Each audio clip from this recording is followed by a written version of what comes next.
Hello, welcome to Forest Focus as we welcome two journalists from the national press to give us their take on the Anthony Elanga deal, the summer ahead for Nottingham Forest, and what we can expect from their Premier League rivals next season. First up, a podcast debutant. It's great to welcome Will Unwin from The Guardian. Will, how are you doing today? Very good, Matt. Thanks for having me.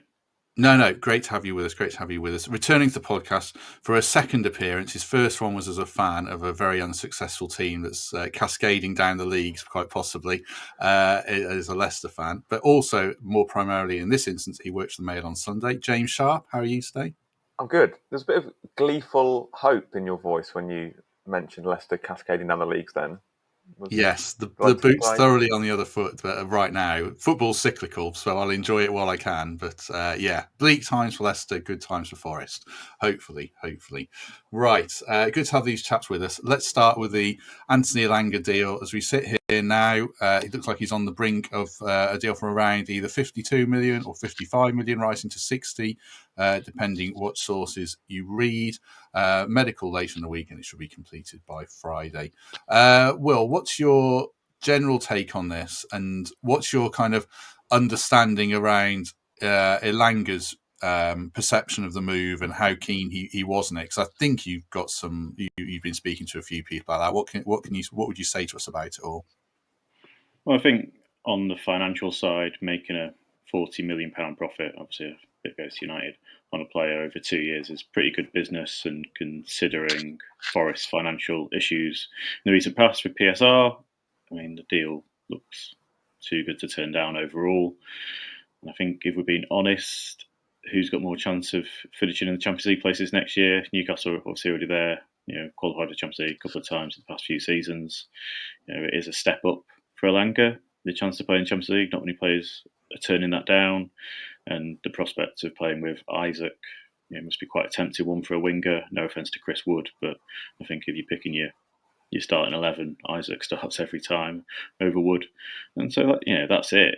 He came to Forest because he wanted to progress his career because he wasn't at United. He's progressed his career, and then the prospect of moving to a Champions League team progresses your career a bit more. And football's a business, and that's the nature of it. And I think obviously talk of replacements and whatnot, but they won't be spending £55 million on replacements. So if you looked at the start of the summer of the key assets, say Murillo, Gibbs White, Elanga, if you had to sell one, Elanga, I think they decided was the most replaceable. So if you get that fee, as a business, you're not going to say no. It's difficult to secure your business for quite a long time. And the other thing is, with that money, is probably the problem with Forest, especially the back end of last season, was strength in depth. What they actually need to do is to boost that. So any profits coming in that can go out to be spent on growing the squad is important for the club in general. And that's the nature of it. And I think if you look at, I'm sure we'll speak about him later, but Bakayoko, he's going to cost less than half of what Solanga's been sold for if they can get that deal done. So it's just sort of smart transfer business, and probably a good reflection on how Forest have evolved in recent seasons after the original transfer scramble after promotion. Yeah, I want to get into that a little bit about perceptions of Forest transfer business, certainly. What I wanted to ask you, James, I'm not putting the boot into Leicester entirely, but taking the opportunity a little bit around the time to sell players. Tielemans went on a free, Soyuncu went on a free, and then they ended up having to sell Maddison and Barnes for probably discounted rates, I think it's fair to say, when they got relegated. So there's always the question of when to sell as much as for how much, isn't there? Do you think this was perhaps a good time for Forest before they were under PSR pressure? Yeah, I think so. And that is something with Leicester that has been a real issue in their slide from club that's brilliantly run to club that's terribly run, is judging when to sell that player. And Leicester's kind of plan was always to sell a big player every summer, then reinvest that, and they did that really, really well. And then when they stopped doing that, it all seemed to kind of crumble away. And there's a big list somewhere on social media of all those players that they let go for free, and there's like hundreds of millions in there. And I think that's what Forest look like they're doing well. I spoke to you about a piece that I wrote at the time about Forest and why they were kind of, their Champions League dream was unravelling. And a lot of that was to do with the fact that they had a very strong first 11. But beyond that, when those key players fell away or got injured, there wasn't much of that strength in depth there to be able to catapult them to the finish line. So I think it's not just selling a key player to bank the money. The key is how you replace them, because that's what Leicester did really well at the beginning, is investing it really well. And I think that's where Forest need to make sure they're doing it. But looking at how Forest do their business now over the last season or two, there's a real kind of strategy there. And obviously I know Edu's coming in and he's more of like a global thing, but he's someone who knows how to really kind of work a transfer market. And I think, I have I have a lot more faith in Forest now at being able to reinvest that money, which I think they're getting at a good time.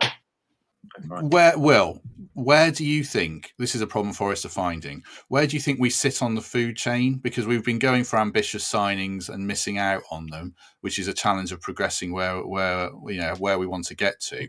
We talk about a Brighton model and a Brentford model. Are Forest in that bracket, or do they sit slightly above them in terms of scale of club and where that puts them in this kind of transfer food chain? Where would you bracket us as a Premier League club? Yeah, I think they are in that bracket with Brighton and Brentford, and I'm sure Forest might say that they're a little bit above that from their trading over the last season has helped them move them above them.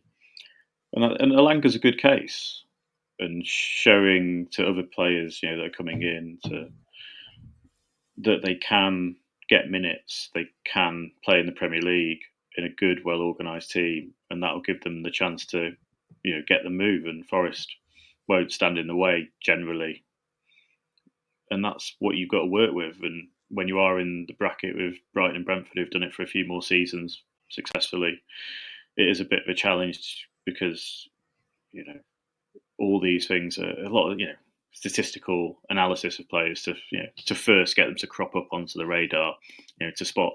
I appreciate Ramon Sosa might be leaving soon, but to spot those players in sort of weird and wonderful places like Brighton have done recently, and Brentford are doing. That's the first stage, but then other people are spotting these anomalies. So it is an interesting dynamic of how you can get these players over the line, how you find, the extra reason to sign for Forest over, Brentford or Brighton. Is it the multi-club system that, you can bring them in and have a season at Rio Ave or whatever, which, I mean, that link's not necessarily worked yet. I don't think anyone that was on loan there last season is going to come back and come straight into the first team. I think we can agree, but this is it. It's a difficult market when you've got probably a few clubs in the same place looking at the same players, and Forest at least can say that now with Elanga, especially this season, they've got these examples of what they're doing. They can show that Elliot Anderson's come in and his kicked on his career. Barillo's come from Brazil, kicked on his career. Morgan Gibbs White, let's be honest, was not really getting a sniff at Wolves when he came in. They've got these evidence, the evidence to show whether they can necessarily match wages, maybe, or the London factor for Brighton and Brentford. Yes, I know Brighton is not in London, but you know what I mean. It is the proximity of these sort of things do matter to players. I know Nottingham's not very far, but there is sort of differences, and you'd probably rather live a bit closer to the south coast maybe than Loughborough. I don't know, but so yeah, it's interesting. But as I say, it's always going to keep evolving, and European football will add a little edge to negotiations that, when you're trying to convince those players that they want to come to the club. Let's talk a bit about possible replacements for Elanga then. Will, I know you wrote a while ago about Tyler Dibbling. I saw a tweet from I think it's Florian Plettenberg or something like that last night saying that he's still on Forest radar for around 50 million. There's James McAtee, who seems to be available for around 20 million. And you mentioned Bakayoko there. What kind of deal do you think Forest are going to do here? I think Bakayoko had a little sniff already to, sound out PSV on him, and think if a deal can be done around the £20 million mark, that's probably first choice for Forest. I suspect £50 million for Dibbling might be a little bit of a stretch. obviously, start of the summer, Forest will have a list of everyone in their squad and 3 names under them in case one of them leaves or whatever. And Dibbling was one of those. But I'd be surprised if they really pushed about out for 50 million quid on Dibbling. But strange things have happened at the City ground. So yeah, I think Bakayoko's top. McAtee, I suspect part of the thinking with him was if Gibbs White went to City, maybe McAtee was that person. He's not an out and out winger, I'd argue. As a City fan, probably more suited to a number 10 role. I know he can play out wide, but I think Bakayoko with the speed, the skill, he's sort of very good as a direct replacement for Elanga. 22, 23. He's good age as well. So I suspect that would be the top priority. I'd be surprised if it's Dibbling or McAtee at the moment. If they you can sign McAtee for around 20 million quid as well. It's good work from that money that you've made from Elanga, but not a direct Elanga replacement, I'd argue. The way that Forest play, Matt, and under Nuno, and kind of like the one in that kind of pace and speed like they had from Elanga, is it like? Do you think it needs to be a out and out replacement stylistically for him, just because of the strength and depth issue we spoke about earlier, but also because the way that Nuno plays, does it need to be that kind of quick, pacey, out and out winger? I don't think it does. I don't think it does necessarily. I think that'd be ideal, but you can't really replicate that pace. I mean, you saw that goal he scored against United where he ran 70 yards, and I'd love that to happen. But also, those counter-attacks, they were few and far between. Probably we scored a goal against Wolves where Gibbs White scored. I think that was January or February. And then the other one was the United goal. And that was because United partly are crap and they just ran off and backed off. And not that it's detracting from the goal, but, good teams stopped us doing that. So I think there needs to be an evolution of how we play a little bit. But ideally, I'd like a replacement in that sense. I mean, what do you think about like a Harvey Elliott or someone like that, James, who lit up the Euros? Different kind of player, but is he crying out for a club like Forest who are going to give him an opportunity to play regularly? Yeah, I think so. And I think he's quite a good example of a player that a team of Forest's standing can make a really kind of a good pitch to, in a bit like we saw with kind of Gibbs White, in that you can take a player and give them a platform and tell them that they can come into this side that's well gelled and a great team with a really good manager, and they can flourish under this team. I think Harvey is a good example of that, in that we've seen, even at Liverpool, you've seen in flashes the ability of what he can do, and especially at the Euros has been fantastic. And I think he's a player who could do with a new platform and come to a place where you're a bigger fish in a slightly smaller pond, but with that you take on more responsibility, and you are able to then develop and blossom and become a key man and become a key player. Because Elliott, I see as a player who's so talented and is at a point in his career where he needs to be a key player and needs to be someone who you can kind of build a team around, because we've seen at the Euros just what he can do when he does that and when he has that responsibility. And I think with the kind of Elanga shaped hole at Forest, a player of his ability and of his experience at a massive club, I think if Forest can kind of tap into that and have a player like that, they can kind of. He's the kind of player I think you can kind of take Forest to the next level if you can get him in and allow him to blossom there. Just a word for the Trent Navigation before we get back to the football chat with James and Will. A reminder that coming up, it's obviously our live show. Tickets from gigantic.com. They're only £5. Lewis and Kelv on the panel, and you'll have the chance to win signed Murillo shirt, signed Callum Hudson-Odoi shirt, other raffle prizes, and we'll do a quiz. You can win prizes from that, and you can ask Kelv and Lewis questions from the audience in the second half of the show. If you've not been to one of the live shows before, that's how the second half works. The first half, I'll ask them some questions myself, but you'll get a chance to pick their brains as well on anything you want about Forest, and I guess their careers as well. Also, coming up, a reminder that it's a long way off, but Rick Parfitt returns to NAV just before Christmas with another special gig.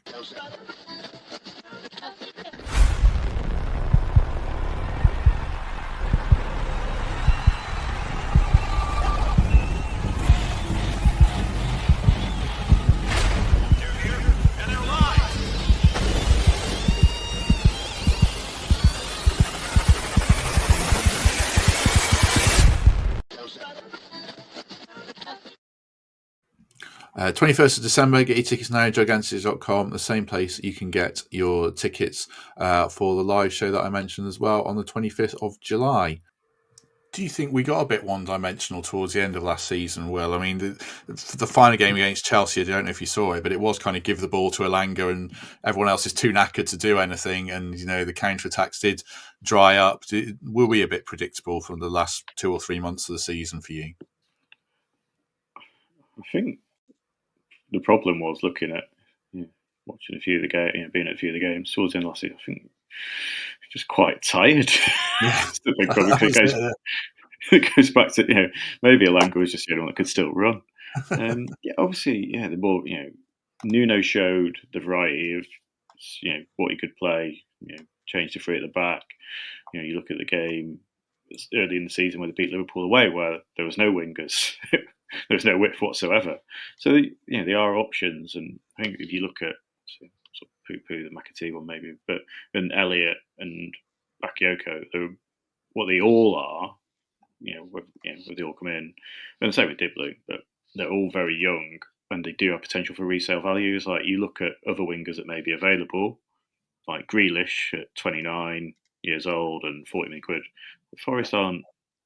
It's not the Lingard days. Forest aren't going to touch him because he's too old. There's no value in it for them. They're looking at prospects that can get better and play better. So if you can get, people of Elliott's quality, you see what McAtee, you can see what they do in Europe. Whether they want to drop down at Forest, a team that say that under Nuno have been heavily reliant on wingers and try and change that dynamic, because if you lose the first couple of games, whatever, Nuno might go, well, it's pure width, it's Hudson-Odoi, it's Bakayoko or whoever, Jota. It's a tricky sell. It's like, well, we're going to change the team for you. So that's the only thing. I do think Forest were at the best when the wingers were flying, and I think probably your more likely option is that Nuno, who backed his first window, is like, I need wingers, I want wingers. This is what the football team's about. I think you're more likely to see that more wide options will come in, in terms of those traditional wingers, which I don't think Elliott or McAtee are. But I wouldn't rule out Forest making bids because they know that they're at the right age, and if you can get them at the right price, which is a big thing for them at the moment. You look at the Hudson-Odoi deal at £7.50 or whatever they paid for him in the end. One steals of the century now. These are the deals they're looking at, and if they can say, well, they can look at it in 2 years' time, think, they'll map out a progression of where they can be and how much they can get from them, then they're going to be open-minded to all these things. But in my opinion, I think they'll go out and out wingers and try and stick with what Nuno likes. West Ham have one for 85 million if you'd like to buy him. It's like, Kudus, yeah. What's going on there? I mean, they just need to sell it in order to buy any players of substantial value. They need to get rid of Kudus. They need to sell players, and Kudus is the one who they can get the most money for and who wants to go. And they're kind of hinging all of their hopes of a rebuild for Potter on him going out the door. So if Forest want a winger, then feel free to get the checkbook out, because Graham Potter would be very happy to get rid of him. James covers West Ham for the Mail on Sunday primarily. That's why we reference him. I mean, are they a bit of a cautionary tale, James? They seem to have no recruitment policy around a profile of player. There's no legs in that team at all. A kind of West Ham, an example of where it can all go wrong when you spend a lot of money without too much thinking. Yes, is the very short answer to that question. Yes, they are exactly that example. You look at that team. There's no legs in midfield. It's one of the oldest squads in the division. They have a striker and they have an injury-prone striker in his 30s as their basically only striker. That is exactly what happens if you don't sign players in a strategy for knowing what you want to build. You just buy random players because an agent tells you they're really good, or because you have different players, you have different people in that boardroom environment signing different players for different reasons, whether that be, like last summer, you had Lopetegui wanting to signing players, Sullivan signing certain players, Tim Steigen signing certain players, and two of those three aren't there anymore. I could go on for a long time telling you why it's an absolute disaster of a transfer policy. Well, you can't even call it policy. It's a transfer something.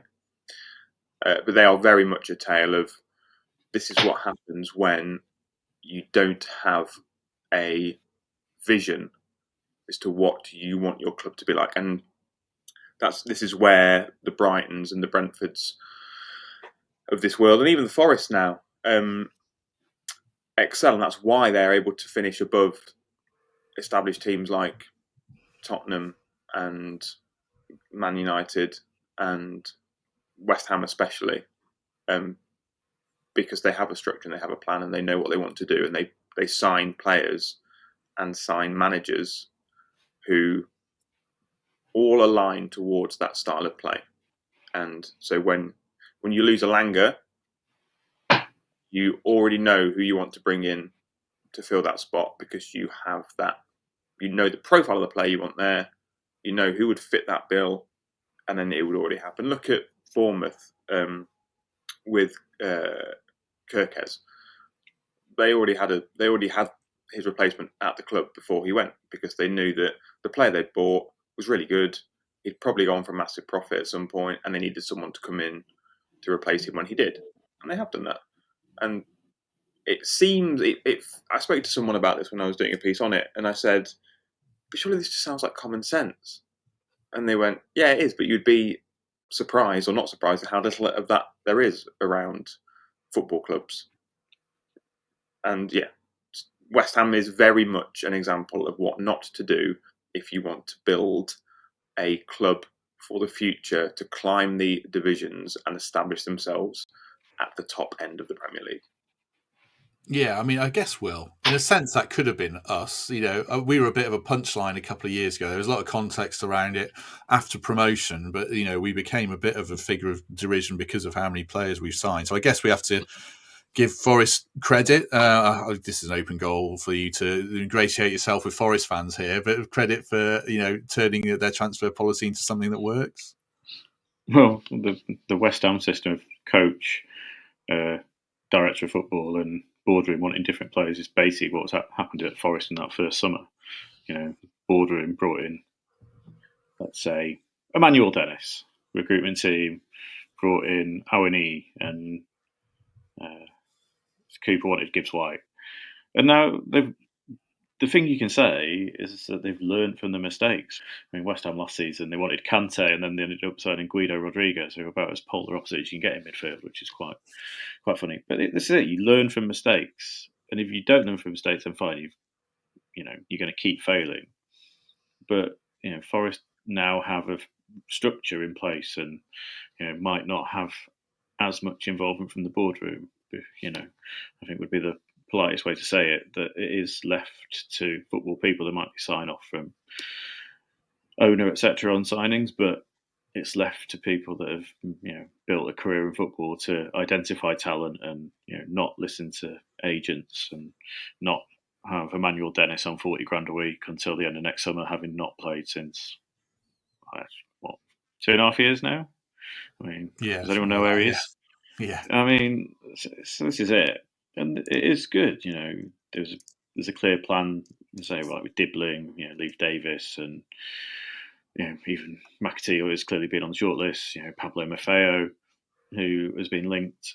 They've all come through Premier League academies, and so there's sort of a clear structure that they wanted as much Premier League experience because I think they knew that going after the Brazilian lads, they already got the one through the door. That you need that balance, and that's an understanding, and that's careful thinking.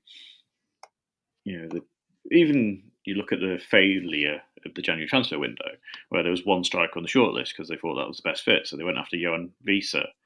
And they didn't get Johan Visa, so they said, fine, we won't go out and get Emmanuel Dennis 0.2 for the sake of it.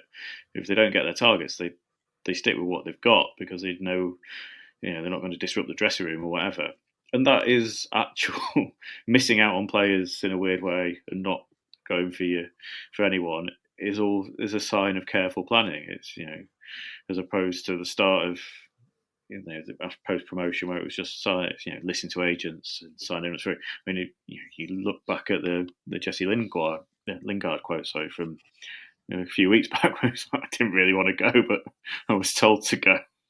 It's Forest won't want to sign those players now. They'll give their presentation to any potential signings, and if they're not interested, not sold on it, if they're sort of the agents having to con them into it or whatever, they won't be interested. They say I'm sure they'll have a nice presentation for Bakayoko, lovely PowerPoint.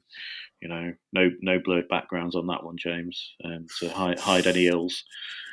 And that's it. And so this is how you fit in. It's not just like, yeah. What? Who'd you play for in the past? Oh, they were good. Oh, yeah. You'll be fine here. It is, and that's the thing. And they know how it's done. And they've got sensible people in making sensible suggestions, and also now people higher up listening to those people making sensible suggestions, and not immediately trying to find if the ghost of Pele is available, and that's how clubs progress, and that's how Brighton progress, and that's how Brentford progress, because they followed a system. James is going to see if West Ham can sign the ghost of Pele quickly. Is he available? Because Mr. Sullivan might be interested. He's not been linked with anyone recently, but let's just spend the final 8 to 10 minutes or so just talking a little bit more generally about the Premier League then this coming season. Early days, obviously, but one of the things I wanted to discuss was whether a team is going to plummet and get dragged into a real battle. And I suppose West Ham would be a candidate there. James, are you fearful there? Is there any internal fears about them, and also any other teams that you're looking at that think might be in a spot of bother this summer? Yeah, West Ham. Yes, I was feeling a bit positive at the end of last season for no reason on the pitch because it was atrociously dull. But I felt like if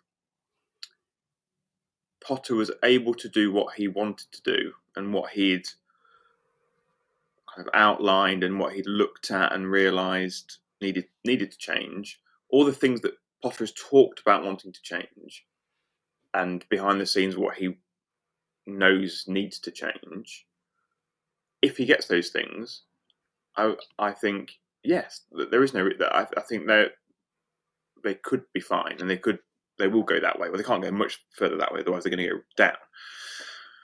But all of that rests on them selling players, because all of the talk out of the club over the summer, every time you speak to the club or the hierarchy at the club, or the constant message is, we need to sell before we come and buy. And that goes quite against all Graham Potter's talk of an exciting big summer that he was banging the drum of at the end of the season, because they need to get the age down. They need to bring in midfielders that can run. They need to bring in players who can dictate games. He's said multiple times that they don't have any. They can't. How did he phrase it? we can't dictate football matches with attacking football, which is quite a brutal assessment of your squad. And currently, apart from getting rid of some out of contract, expensive, overpaid players, nothing's happening. So if we're still at this pass close to the season, Kudos hasn't been sold for a big fee. They haven't been able to reinvest that money. They haven't been able to get those young players, those energetic players, those midfielders that can run. Then I do worry about how much of an improvement we will see out of that team. So they worry me. West Ham do worry me currently. That will change or can change if the dominoes start to fall at some point closer. So they do worry me. I will be interested to see how Brentford do without Frank.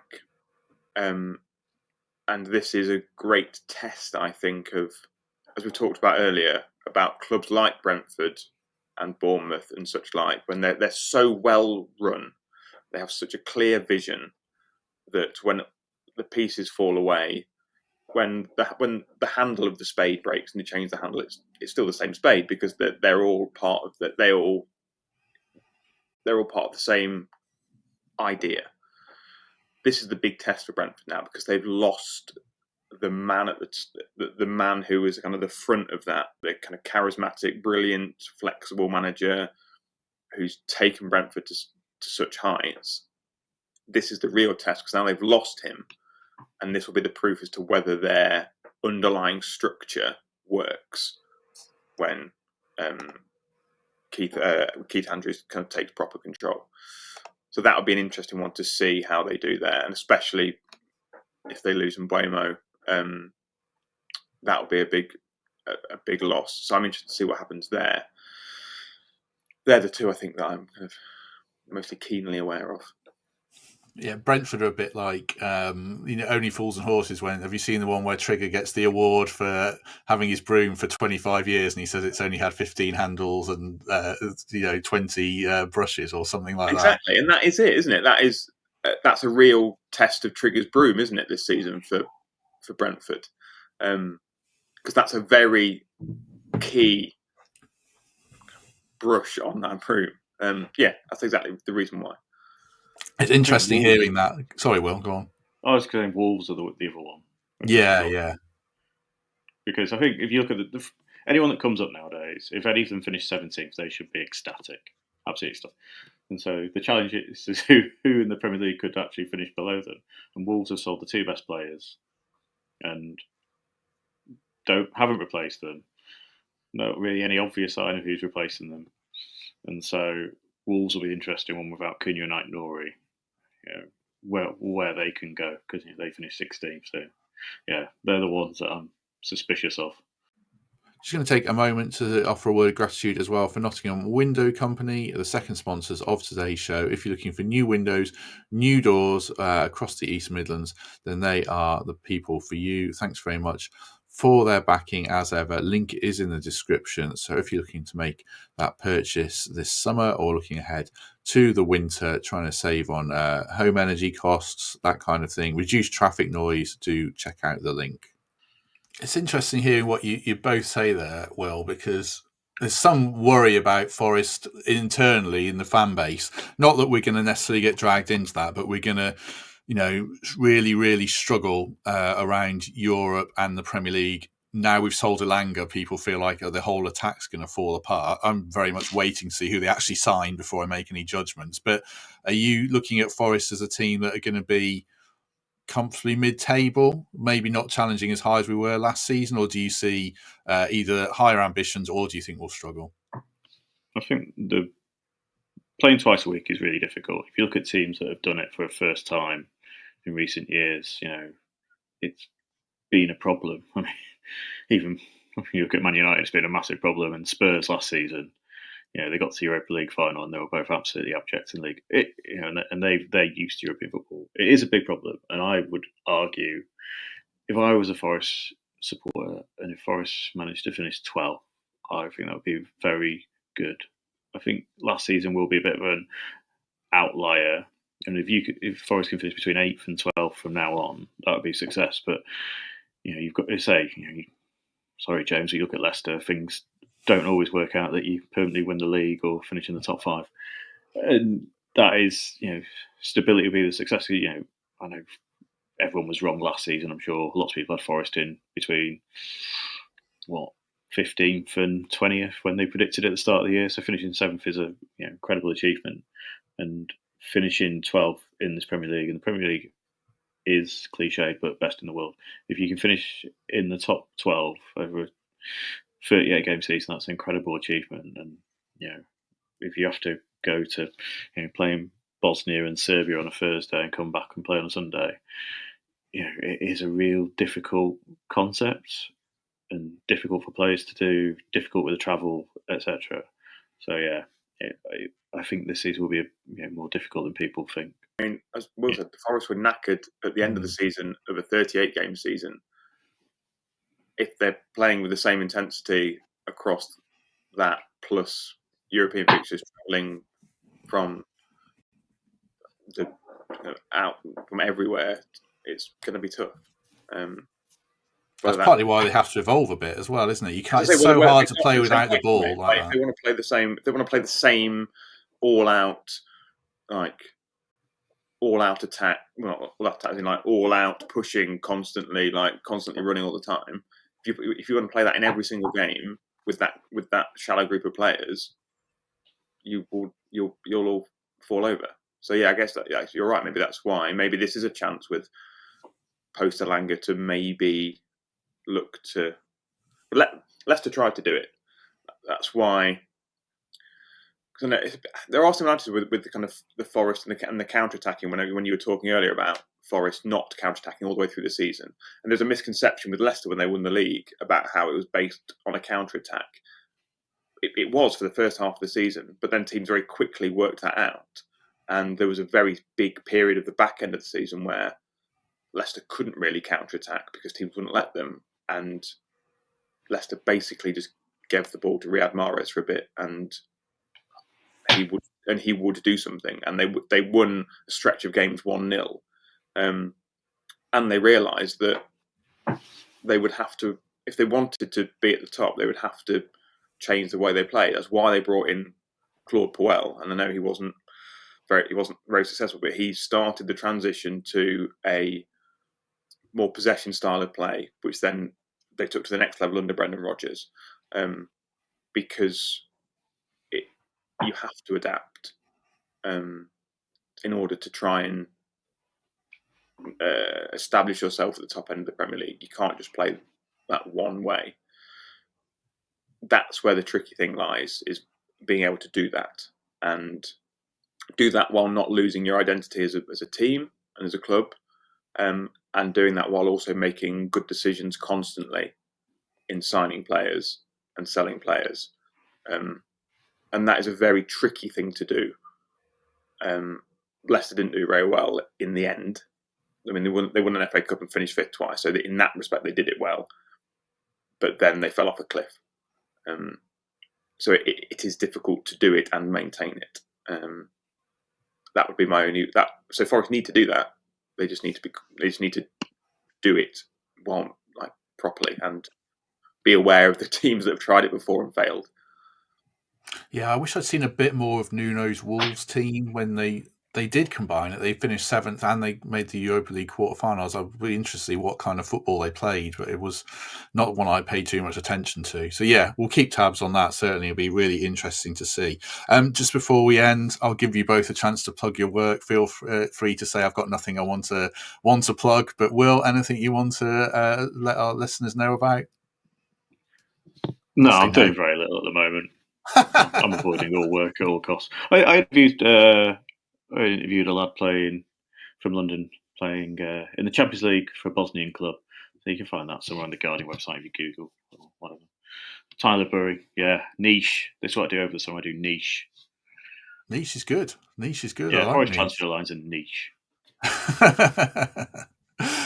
James, you're covering Wimbledon, so I don't suppose. I am, yeah. Last time I was on, I was plugging my column, my kind of tacticsy column at the weekend, Sharpe column, and then also my FPL podcast. both of those currently in hibernation. So, currently covering Wimbledon.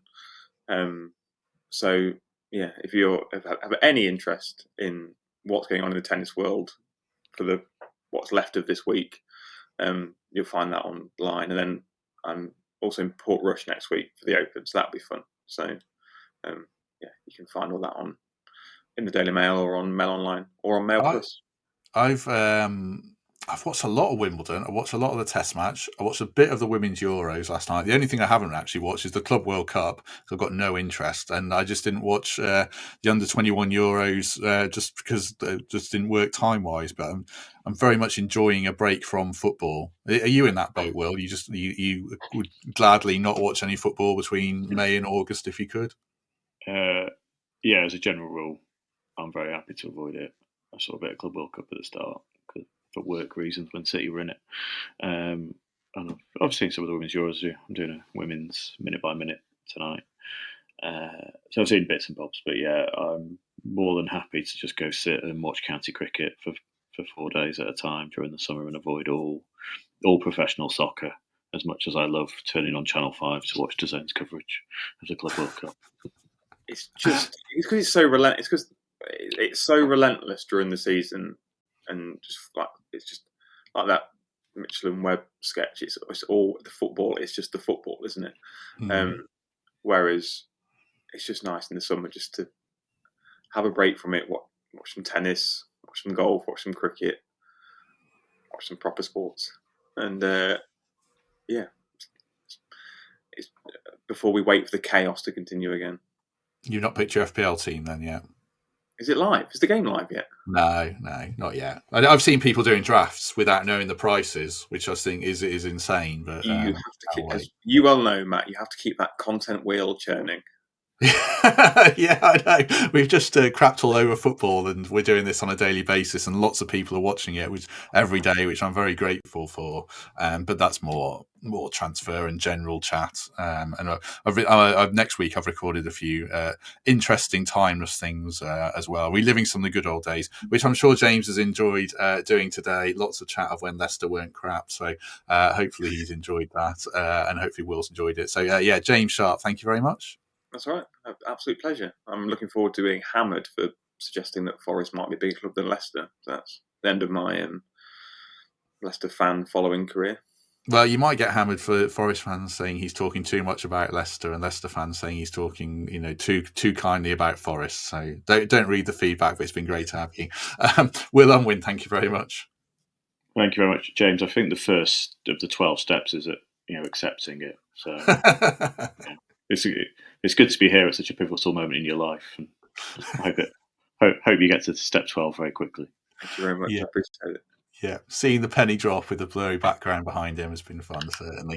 Right, thanks for everyone's time today. Do us a favour, hit like on this video if you haven't already. We'd very much appreciate it. Do consider membership or Patreon, or just subscribe, or a lovely 5-star review on Apple or Spotify would be great. We shall be back tomorrow, continuing the press theme. Paul Taylor, Forest correspondent for The Athletic, will join us to talk transfers, and also a bit about his career covering Forest as well, if he agrees to it. I haven't even asked him about that yet, but I'm sure he will. That's tomorrow. That's tomorrow. Yeah. Oh. The wheels keep turning, like you say. Keep turning it out. Yeah. And then we'll be back on Friday as well, probably with something in depth on Bakayoko, if he's still a thing. So yeah, do join us for that as well. Thank you for giving me the chance to plug it, James. Right, have a good day, everyone. Enjoy Wimbledon, James. Enjoy whatever you're doing, Will. And if we don't see you tomorrow, everyone, we shall see you soon.